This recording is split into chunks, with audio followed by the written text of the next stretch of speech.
उपस्थित भव्यात्मा कार्तिकेय अनुप्रेक्षा जी में कार्तिकेय स्वामी धर्मानुप्रेक्षा की विवक्षा करते हुए एक गाथा सूत्र लिखते हैं।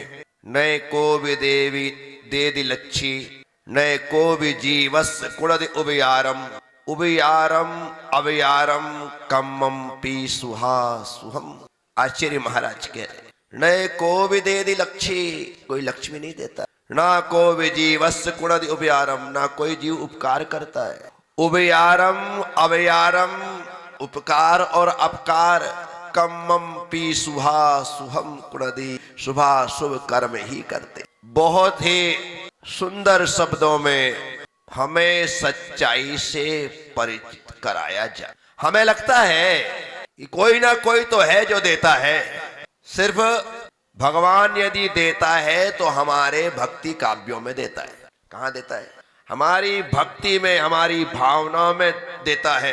तु ही कल्प वृक्षम तु ही कामधेनम तु ही दिव्य चिंता, ये भक्ति में देता है। कहाँ देता है? उस समय भक्त भगवान के समक्ष खड़ा होकर के सारे संसार को भूल जाता है और उसकी दृष्टि में सिर्फ सिर्फ सिर्फ भगवान होता है। तो जहां पर उसे संसार का सुख दिखाई देता है और मोक्ष का सुख दिखाई देता है, तो भक्त कहता है कि संसार का सुख देने वाला भी तू है और मोक्ष का सुख देने वाला भी तू है। सिर्फ भक्ति में ही भक्त की भावनाएं इस प्रकार से प्रकट होती हैं।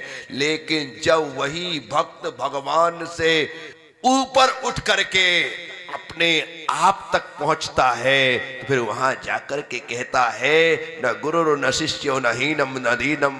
वहां पर कह देता है न गुरु है न शिष्य है न हीन है न दीन है, कुछ भी नहीं है। चिदानंद रूपम नमो बीतरागम, बस यहाँ पर जो बीतराग स्वरूप मेरा आत्मा है, बस मैं उसी को नमस्कार करता। उसी का नाम तो अनेकांत।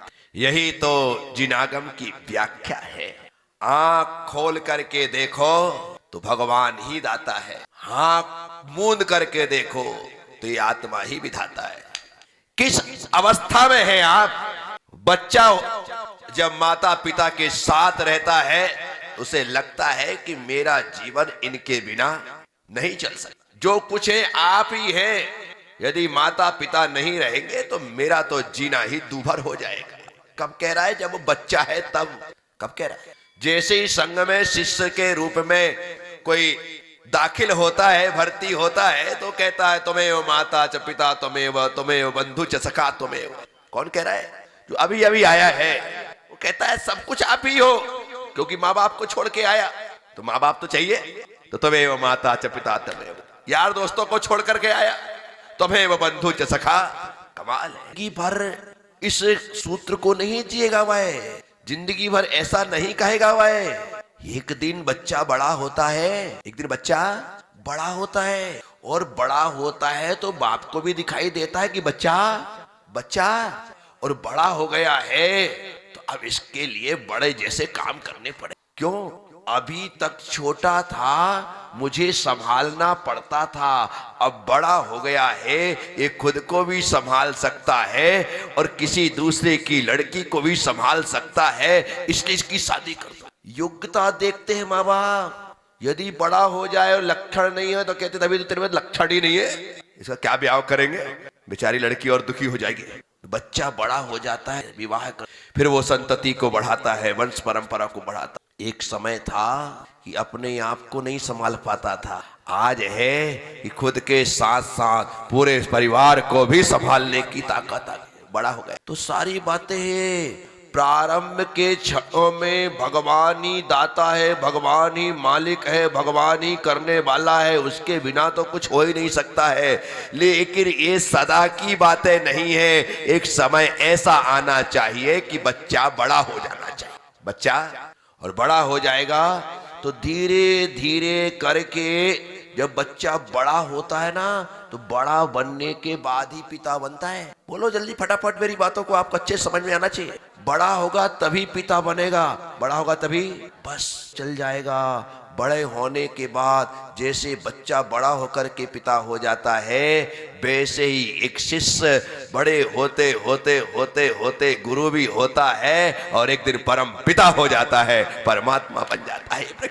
मुझे हमेशा बच्चा बन के नहीं रहना है। यदि वैसी स्थिति रही तो मैं तो कभी भी पिता नहीं बन पाऊंगा। हिंदुओं में समस्या यही है, वे कभी बड़े हो ही नहीं पाते, हमेशा दास और दास के दास बने रहते।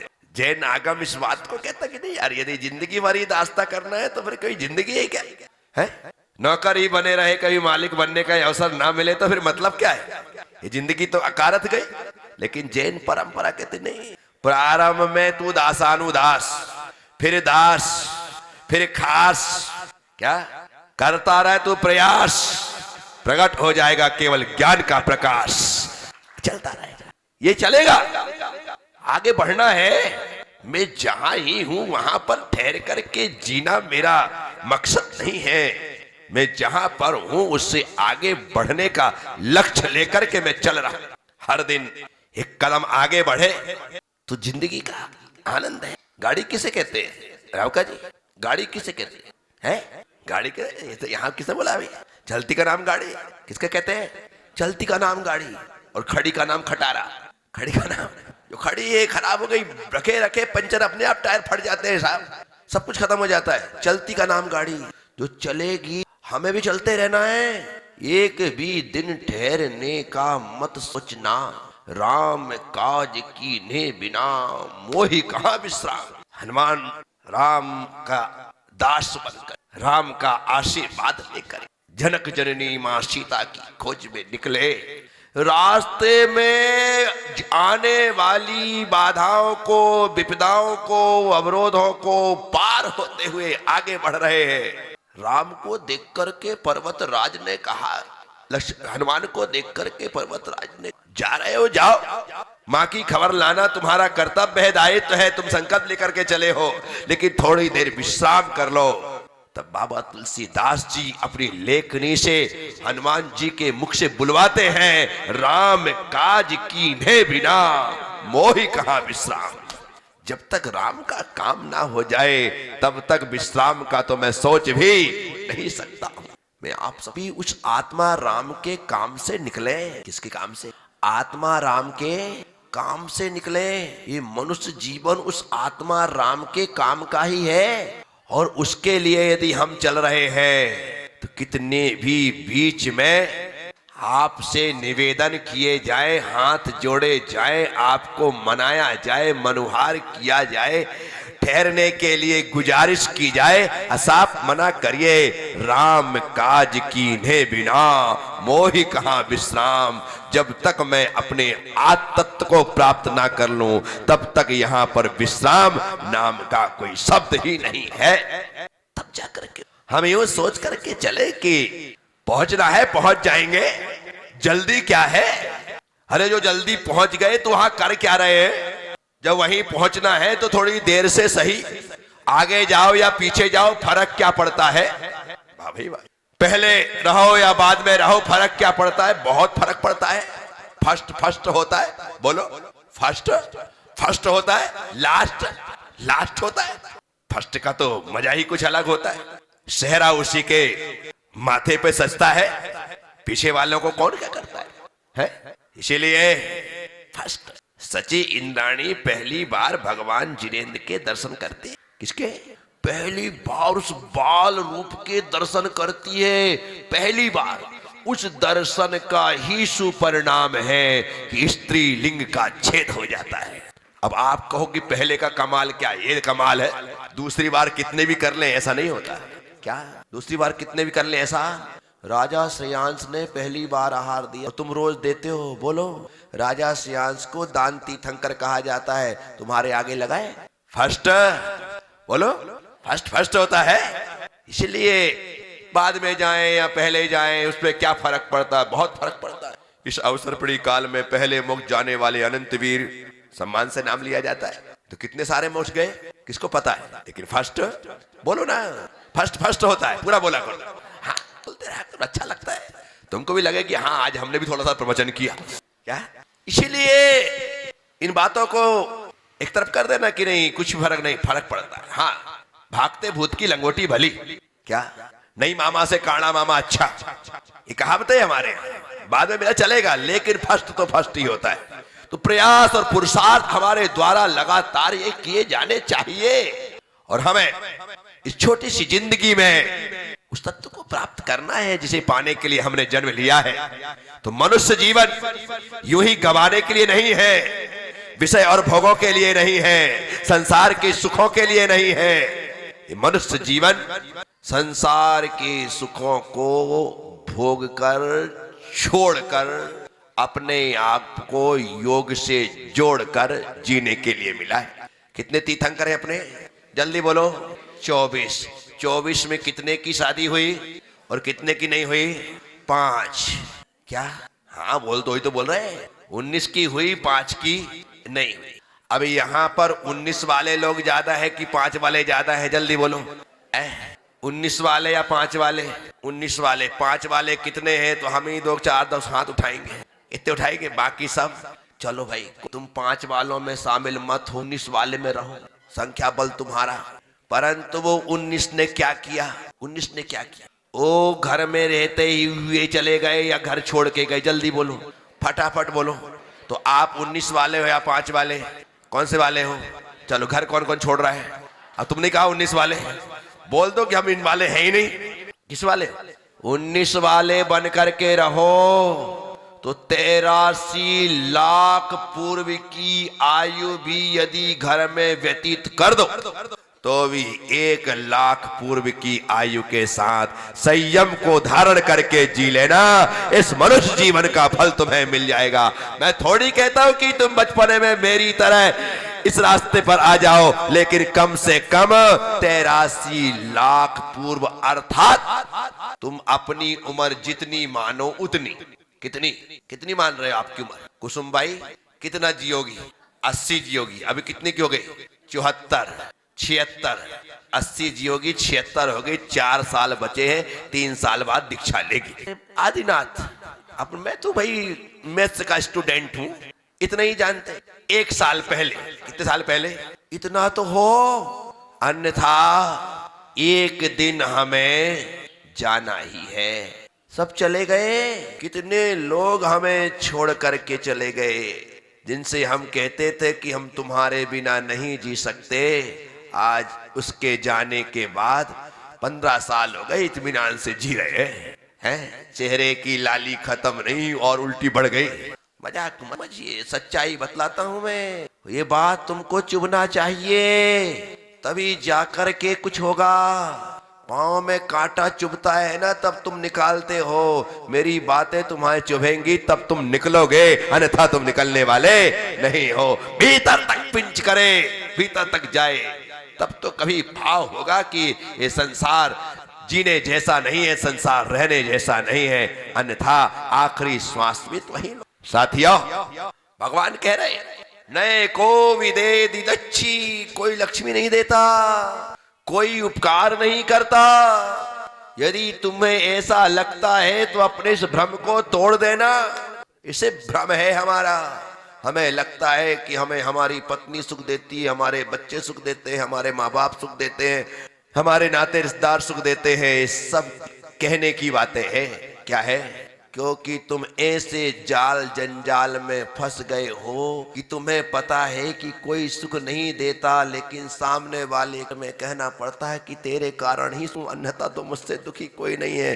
तो सामने वाले लगते अरे आई एम समथिंग, मैं भी कुछ विचार क्या हो रहा है। हर व्यक्ति देख लेना भी है। आप हकीकत में अपने हृदय में हाथ रख करके अपने आप से तो कोई कहने वाला झूठा भ्रम हमने, कोई हमारा उपकार करने वाला नहीं है। हमारे शुभ अशुभ कर्म ही हमारा उपकार और अपकार करते हैं। वही करेगा। जैसा हमने किया है वैसा ही अच्छा किया है। हमने पिछले जन्म कुछ ऐसा अच्छा किया, इतना अच्छा किया, इतना अच्छा किया, इतना अच्छा किया कि उसका परिणाम इस जन्म के प्रारंभ में ही मिल गया। जिस समय कपड़े पहनने की अकल नहीं होती, उस समय कपड़े उतारने की अकल आ जाए, ये कितनी बड़ी बात है। आपको सोच, 12-13 साल के बच्चे की दुकान खुली रहती है? हाँ, पोस्ट ऑफिस बोल दो, दुकान बोल, कहीं चेन टूटी है, कहीं बटन टूटी है, कहीं कुछ है, ऐसी स्थिति रहती, ढंग से कपड़े भी नहीं पहन पाता है, ऊपर की बटन नीचे लग जाए, नीचे की ऊपर हो जाए। जहां बच्चे को कपड़े पहनने नहीं आते हैं, ये पिछले जन्म का पुण्य था कि उस उम्र में कपड़े उतारने की विधि आ गई, उस उम्र में इतना बोध आ गया। ये तो मैं मानता ही हूँ। इसी कारण से मुझे पंडित दौलत राम जी की वो 2 पंक्तियां, जो कि 6 ढाला की 5वीं ढाल में सबसे शुरुआत करते उन्होंने लिखा, मुनि सकल व्रती बड़े भागी, भव भोगन ते वैरागी, वैराग्य उपावन माई, जिनते अनुप्रेक्षा आई। क्या मुनि सकल व्रती बड़े भाग्य वालों के पास ये मुनि मुद्रा आती। जिसके पास ये मुनि मुद्रा आ गई है वो संसार में सबसे बड़े भाग्य वाले हैं, और जिनके पास, जिनके साथ वो बड़े भाग्य वाले हैं, वो संसार में सबसे बड़े सौभाग्यशालियों में से है। कि आज आपके पास मुनि मुद्रा नहीं है, लेकिन मुनि मुद्रा को धारण करने वाले वे साधु संतों के चरण हमने पकड़ रखे हैं। ये आपका मुनि सकल व्रती बड़ भागी, भव भोगन ते बैरागी, बैराग उपावन माई, बैराग को उत्पन्न करने वाली माँ, चिन्हते अनुप्रेक्षा भाई, वे 12 भावना का चिंतन करते हैं। तो मैं 140 करोड़ में 140 करोड़ बिल्कुल ऊपर वाली लिस्ट में सौभाग्यशालियों में हूँ। क्या 140 करोड़ नहीं, पर दुनिया में नहीं जा रहे अपन, तो अपने हिंदुस्तान में रहो। वहां साधु संत जा ही नहीं सकते, वो बन ही नहीं सकते, कुछ हो ही नहीं सकता, उनको छोड़ो, अपन अपनी घर की बात करो। 140 करोड़ 140 करोड़ में समस्त पिच्छीधारी सिर्फ 1600 प्लस, कितने 1600 में यदि दिगंबर मुनि देखे जाएं तो बा मुश्किल से 500, बहुत ज्यादा है, अभी मैंने लिस्ट देखी नहीं है, 500 इससे ज्यादा दिगंबर मुनि नहीं है। अन्यथा आरिकाओं की संख्या ज्यादा है, छुल्लिकाओं की, ये सब संख्या ज्यादा है, बा मुश्किल से। अब 140 करोड़ में 500 का परसेंटेज निकालना थोड़ा अपने मोबाइल से, कितने परसेंटेज होंगे भाई? अब लगा लो, हमारा लेवल ए आईआईटी का एक रिजल्ट आता है ना, रिजल्ट आता है, और तुम्हारे बच्चे का रैंक यदि 10,000 वक्त में बनता है तो अरे महाराज जी मेरे बच्चे का नाम 10,025वां नंबर आया, रैंक बनी है, उसमें खुश हो जाते हैं। क्या 10,025वीं रैंक बनी है तो खुश हो जाते हैं? यहाँ तो 140 करोड़ में अपनी रैंक देखो, 500 मुनियों में अपन सबसे छोटे मान लो तो भी 500वीं रैंक मान ले, अरे क्या तकलीफ है? इतना तो है, विचार कर ले साथियों। हमारे अपने कर्म ही हमारा शुभ और अशुभ करते हैं, हमारा शुभ अशुभ कर्म ही हमारा अच्छा बुरा करते हैं, उसके अलावा और कुछ भी नहीं है। इसीलिए हमेशा अच्छा करिए, अच्छा करोगे अच्छा होगा, बुरा करोगे